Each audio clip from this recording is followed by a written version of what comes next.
He doesn't do any household chores or parenting, and is relying on me financially. I had accepted my younger husband, going out with his friends every weekend, thinking he is still young. However, it turned out he was not with his friends, but on a trip with his affair partner. I'm going to stay over at my colleague who transferred to a different region. Take care of the big cleanup. I knew he lied and went on an affair trip, and I couldn't forgive him at all. I decided to throw himself and his belongings away while he was on the affair trip. Later, he was picked up by someone, and an unexpected outcome awaited him. I am Maria, a full-time housewife who will turn 29 this year. We are a family of 3. I have a 3 years younger husband and a 2-year-old daughter. I met my husband, Josiah, at work. Josiah joined the company as a new employee, and I became his mentor, starting our story. He was sociable, made a lot of mistakes, but didn't get discouraged when corrected, and I was drawn to his bright and hardworking nature. Moreover, he had a quite handsome face. With a face that could rival movie stars, and a personality that people liked, there was always a crowd around him. However, at that time, I was work-focused, a no-frills woman with no interest in makeup, and I had been single my whole life. So, I had given up on asking out to Josiah, who was liked by everyone for his looks and personality. Even so, I tried desperately to become a woman who suits him, watching makeup tutorials and asking stylish friends to coordinate some outfits for work that I purchased. Whether those efforts paid off or not, 6 months after I started thinking about him, I was asked, "You've become really beautiful recently. Did you find someone?" It was the first time I had been told such a thing, and not knowing how to respond, I remained silent. Then, Josiah said, "I don't know who the other person is, but how about choosing me?" Of course, I said yes without hesitation. From then on, we started dating, and 6 months into our relationship, he proposed, and we got married. Marriage with the man of my dreams was delightful, and marrying the first person I dated felt like something out of a drama, thinking, this person is my destined one. Although, reality was not that simple. Throughout our relationship, being younger than me, he often sought comfort from me. He liked holding hands, enjoyed having his head on my lap, and there was a lot of sugarly couple-like physical affection, with many things, like payments and orders when we went out, left to me to handle. There were times when I thought, do it yourself. But when he asked, "Please, I can only ask you," I couldn't help but feel like, well, I guess I have to. Perhaps it's his survival skill that works, due to his beautiful face and unique sweet, adorable vibe. During our dating days, perhaps, overindulging him became a problem, as even after marriage and both of us working, household chores were entirely left to me. In terms of finances, it wasn't a 50-50 split. I covered 70%, and he covered 30%. Moreover, he seemed to spend all of his leftover income from expenses on his hobbies, without saving anything at all. While I was saving most of mine, thinking about future children, and our own home. Initially, I thought, it's understandable that our experiences with housework differ since I lived alone, and he lived with his parents before our marriage. Considering our incomes, his being lower, it's unavoidable that I contribute more. He's still young and in his prime for having fun. Maybe he hasn't fully grasped the future yet. But even when I became pregnant, his lifestyle remained unchanged. Household chores during pregnancy were truly tough. Already exhausted from work during pregnancy, plus severe morning sickness in the early to mid-term, and in the later stages, a large belly, making it difficult to bend or stand without getting tired. Despite witnessing all this, Josiah never offered to help. If I tried to ask him for assistance with housework, he sensed it and said, "I'm always grateful to you, honey. I can't do housework, so marrying a wonderful woman like you was the best decision." This sweet talk demolished any intention I had to ask for help. While it may have been my fault for indulging him, even after our daughter was born, he didn't change. Despite quitting my job after giving birth, he didn't take on parenting or household duties, continuing to go out late for drinks, like he did when single, spending weekends with friends, or traveling, and he was hardly ever at home. Still, occasionally, he would offer words of comfort to me, and once a year, he would invite me on a trip, for my birthday, and I forgave everything. He will prioritize family when our daughter grows up, I thought. I realized how naive that idea was when our daughter turned 2. On that day, I attended a high school friend's wedding. I wanted to leave our daughter with Josiah, but as usual, he had plans for the weekend, so I asked my mother back at home. The wedding took place in a chapel in the city, and the reception was scheduled in a few large private rooms within a French restaurant. A gourmet friend from her student days had apparently decided we must choose this place. The wedding went smoothly, but on the way to the reception venue, I spotted my husband in that restaurant. He had his arm around a woman wearing a stylish black dress, and they were walking very closely. The distance was too close for comfort to be just friends. My excitement about attending my friend's wedding vanished instantly, and I lied about our daughter having a fever to leave the reception early. Even after returning home, the image I witnessed earlier lingered in my mind. That day, Josiah had said, "I'm going on a motorcycle tour with a friend from university." I was certain he has an affair. I knew he had many female friends, and I was aware of him going out with women because he told me. But this time was different. The friend he mentioned was a man, and he hadn't gone on a motorcycle tour at all. I was convinced he was lying about meeting a woman, 100% certain. Suddenly, I felt an overwhelming anger, thinking that I might have been deceived by him all this time. During my morning sickness, when I was desperately doing housework, and when I was struggling with unfamiliar parenting tasks, he might have been going out with a woman. It was too much to handle. My affection for him quickly faded, and at this point, I decided to thoroughly expose his affair. I contacted my parents and arranged for them to take care of our daughter for another day. I debated whether to tell the truth, but decided to wait until I had gathered evidence. I lied to my parents that I was feeling unwell. The next day, I visited a private detective. I handed over a photo of my husband, shared details about his workplace and background, and asked them to investigate him thoroughly. The detective advised, "Act normally with your husband until we find out. Be careful not to get caught." However, I didn't even want to see Josiah's face, so after picking up our daughter, I immediately went to the bedroom.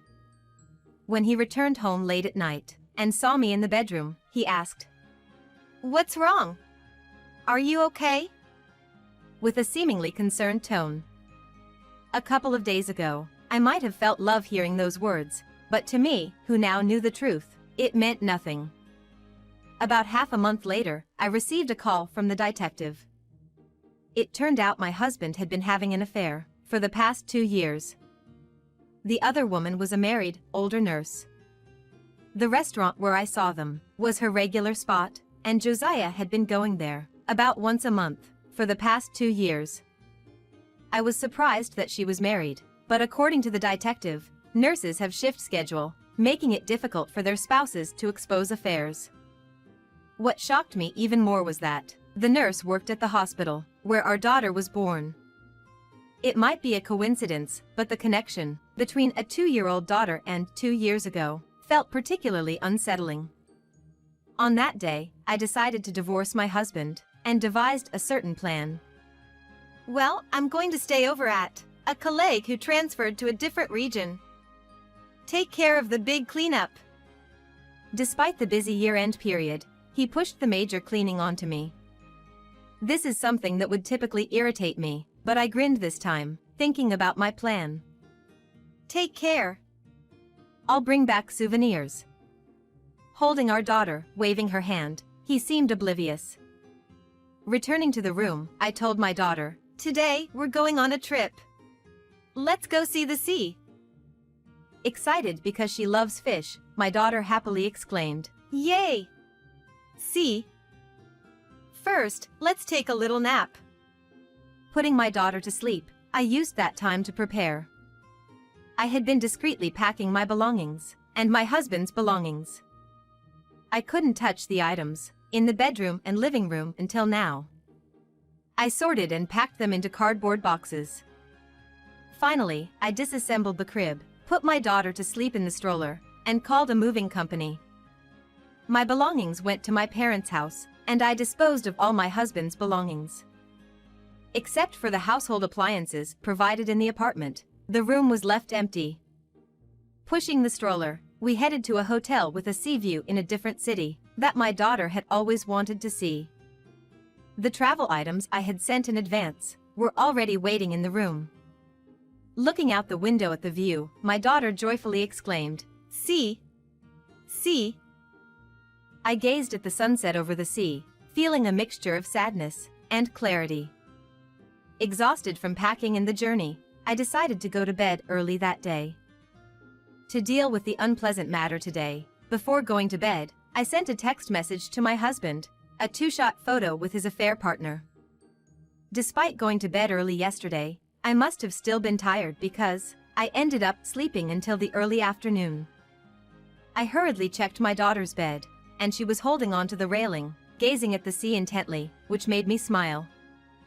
I had planned to eat something outside for lunch, but since my daughter wouldn't leave the window, I decided to order room service. My daughter was impressed with the fish-themed children's plate. Although she didn't eat much, she seemed to enjoy herself throughout. At that moment, my husband called. Presumably, he noticed the two-shot photo with his affair partner that I sent before bedtime. I didn't answer the call, but I sent a message saying, "I have no intention of living with you anymore. Be happy with your affair partner." Even after that, he continued to call, so I blocked his calls to avoid annoyance. Finally finishing lunch with my daughter, we went near the sea, played for a bit. When we returned to the hotel, it was already dark outside. Checking the phone I had left in the room, I saw a message from my brother. When I tried calling back, it didn't connect, but after about 15 minutes, he called again. According to him, Josiah rushed back to our home apartment after seeing my text message, only to find an empty space. He thought I might have returned to my parents' house, so he went there to inquire. However, since I'm on a trip with my daughter, the only ones at my parents' house are my parents and my brother, who are furious after learning about my husband's affair. My husband seems to have been blamed severely by my parents, and my brother laughed, saying, "It's unusual to see Josiah, who's always so carefree, looking downcast." After being blamed by my parents, when Josiah was leaving my family home, my brother, at the entrance, said, "From now on, please communicate through her lawyer," and handed over the lawyer's contact information. In response, Josiah attacked my brother, shouting, "You are not in a position to decide." It was something I asked my brother based on my decision, not his unilateral one. My brother narrowly avoided the blow, and Josiah stumbled and hit his shoulder on the stair near the entrance. He seemed quite in pain, so my brother drove him to the hospital. He got a complex fracture, and he's currently in surgery. During this opportunity, my brother collected his phone. Josiah, who had been relying on me, and had almost everything under my name, including his smartphone, was, of course, in my name. I glanced at it earlier, and probably from his lover? There were some amazing messages, haha, my brother laughed. Apparently, there were messages related to evidence destruction, like Josiah, "We can't meet for a while, but we'll just have to endure it." And, "I only like you, so even if we can't meet, I won't have another affair. Josiah, please only be with me too." The next day, I woke up early, played a lot with my daughter at the sea in the morning, then left my sleeping daughter with my parents, and headed to my husband's hospital. Personally, I had no desire to see him at all, but since Josiah's parents were coming to visit, and it seemed that today was the best opportunity to include everyone, I decided to go. Arriving at the hospital, his parents, who had heard the situation from my brother, looked apologetic, and probably did not know what to say. When I entered the hospital room, Josiah, upon seeing my face, immediately said, "Maria, it's not what you think. That was just like a sugar mommy arrangement. And started making weird excuses. According to him, that woman was his financial supporter, pretending to be his girlfriend, in exchange for money. There was no love involved, everything was done for the sake of money. He claims that it was only a relationship twice, once when I sent the evidence photos and this time. While thinking if there could be any better excuse, I asked, "So, where is that money?" He, after a significant pause, said, well, it hasn't been transferred yet. We agreed with 3 dates and the next one is the third agreement." It was clearly a lie, and I couldn't help but feel astonished. However, I was no longer irritated. As a precaution, I threw other evidence photos that I had brought with me at him. Seeing those photos, his mother broke down in tears. Ignoring her, I handed the pre-filled divorce papers to Josiah, who was sitting vacantly. "I've had enough of your lies. We're getting a divorce. I'll take custody. Details like child support and asset division will be handled through my lawyer," I said and left the hospital room. Despite his cries of, "Wait, it's a misunderstanding," I didn't pay any attention. I felt incredibly relieved. Returning to my parents' house and checking Josiah's phone, I found a considerable number of messages from his affair partner. "Why aren't you responding? Hey, are you choosing your wife over me? I can't believe it." The frustration of his affair partner, gradually growing irritated due to the lack of communication from Josiah, was evident. Finally, messages arrived saying, "I'll break up with you now. Don't contact me anymore. I've returned your belongings. Goodbye." Even though they had been together for 2 years, seeing them break up so easily, over not being reachable for just a while, became oddly amusing. While that lady probably thinks it's the end with Josiah, I had no intention of ending it for her. I had already taken action.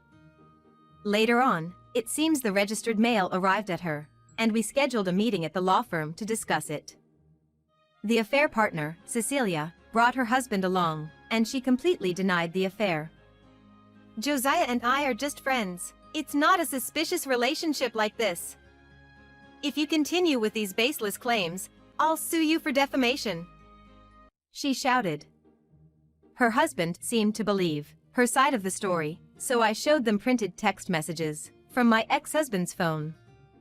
The messages contained exchanges between him and Cecilia, ranging from affectionate messages to planning affair trips. "This is forgery," Cecilia screamed. "Making up fake text messages, I'll really sue you for that." With a sigh at her, who was glaring at me, I showed them the photographic evidence this time. Instantly, she panicked and said, This is different.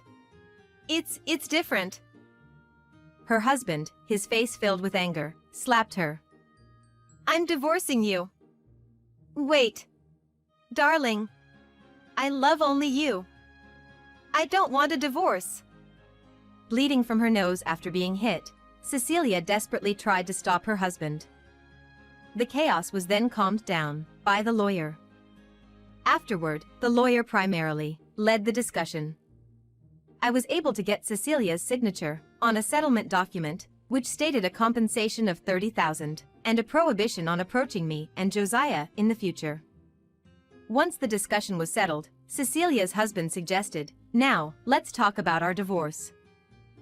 Having obtained the settlement document, I had no reason to object them. I left the law firm. Later, I went there for a consultation on claiming from my Josiah, and it turned out that my lawyer would be representing Cecilia's husband, a challenging situation, as he admitted with a wry smile. I settled for no property division with Josiah, but I obtained $30,000 in compensation.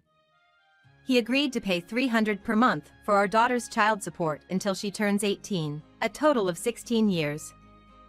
The child support agreement allowed me to demand the full amount immediately if he missed a single payment. Although I used to love looking at Josiah's face, I no longer wanted to see him, so I left the negotiations to the lawyer. Apparently, Josiah kept saying things like, "I want to get back together, and I can't live without her. Strangely, he never mentioned our daughter, as the lawyer informed me. I felt sorry for my daughter, wondering what kind of person I had married. Afterward, I found a work-from-home job, while taking care of my daughter at my parents' house. My daughter entered kindergarten and became more talkative, but she never brought up her father. She probably had few memories of spending time with him. Although Josiah consistently paid the child support every month, I received a surprising call from the lawyer one day, informing me that he suddenly handed over the entire amount.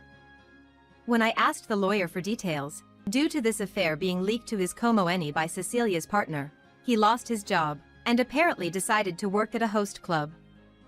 So he encountered a good customer who runs a company, decided to quit being a host, and it seems he started being supported by her. When he discussed the child support matter with her, she said, "I don't want you being involved with other women," and apparently, she covered the entire lump sum. He came dressed in nice clothes and brought the entire amount in cash, causing even the lawyer to chuckle. 5 years later, when my daughter was in the 2nd grade of elementary school, I received a sudden call from the police. It seemed that Josiah had been arrested for theft, and he had nominated me as his guarantor. I divorced him a long time ago. I tried to refuse, but the police seemed troubled as well. "Just hear him out once," they suggested, and reluctantly, I agreed to meet my ex-husband. Meeting him after a long time, he looked worn out, his once proud face now sunken, and far from appealing. Listening to his story, I learned that the lady supporting him turned out to be married, and the affair was exposed to her husband. It struck me that he always falls for such people. She chose her husband instead of Josiah, and demanded compensation and reimbursement for what she had spent on him. Thrown out of the provided apartment, he, with nothing but the clothes on his back, struggled even to afford a meal that day, leading him to commit theft. "Help me, I'm repentant. I only have you," he pleaded. However, considering his self-inflicted situation, after hearing the full story, I refused to become his guarantor, and instead provided the police with his parents' contact number. It seemed his parents also refused to get involved in the mess, and despite being a first-time offender, he might face real jail time.